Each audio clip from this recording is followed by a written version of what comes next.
Hi, good morning and எல்லாருக்கும் happy new year. நாங்கள் night ரொம்ப லேட் ஆச்சு தூங்குறதுக்கு. 2 o'clock ஆகிடுச்சு. இங்கே ஃபயர் ஒர்க்ஸ் எல்லாம் இருந்துச்சு. நான் வீடியோ போட்டிருக்கேன் பாருங்கள். அண்ட் இன்றைக்கி லேட்டாக இல்லை, கொஞ்சம் சீக்கிரமாக எழுந்தனால எங்கள் வீட்டில் ஃபுல்லாக விருந்து. அவங்கெல்லாம் கோர்ஃபக்கான் பார்க்க வந்திருந்தாங்க. ஆல்மோஸ்ட் ஒரு 8-9 மெம்பர்ஸு. அப்புறம் அவங்கெல்லாம் இப்போ தான் கிளம்புனாங்க திரும்பவும் சுற்றி பார்க்குறதுக்கு. அதனால எதுவுமே பண்ணல. பிரேக்ஃபாஸ்ட்டு உப்மா, சேம் உப்மா தான் பண்ணிகிட்ருக்கிறேன். நம்ம ஃபேமிலியாக இருக்கும்போது மீன்ஸு நம்ம பார்ட்னர்ஸ் கூட இந்த பிரச்சனையெல்லாம் வராது. இந்த உப்மாவா, ஏன் உப்மா பண்ணேன் அப்படியெல்லாம் வராது.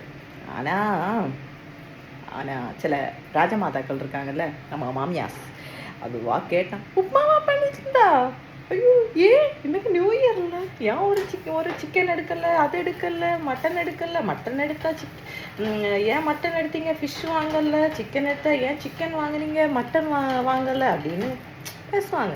பட் நமக்குள்ள அந்த பிரச்சனை இல்லை. ஏன்னா நமக்கு தெரியும் நம்ம சிச்சுவேஷன் எப்படி, நம்ம எதனால் இதெல்லாம் பண்ணுறோம் அப்படின்ட்டு நமக்குள்ளே நல்ல அண்டர்ஸ்டாண்டிங்கோடு தான் இருப்போம். சரி, அதை அப்படியே மெயின்டைன் பண்ணிட்டு போயிட்டுருக்கோம். எனவே happy new year for all and take care and please keep on support us. And என்ன சொல்கிறது, சர்ச்சுக்கு கிளம்பிகிட்ருக்கோம். எனவே thank you, take care, bye bye.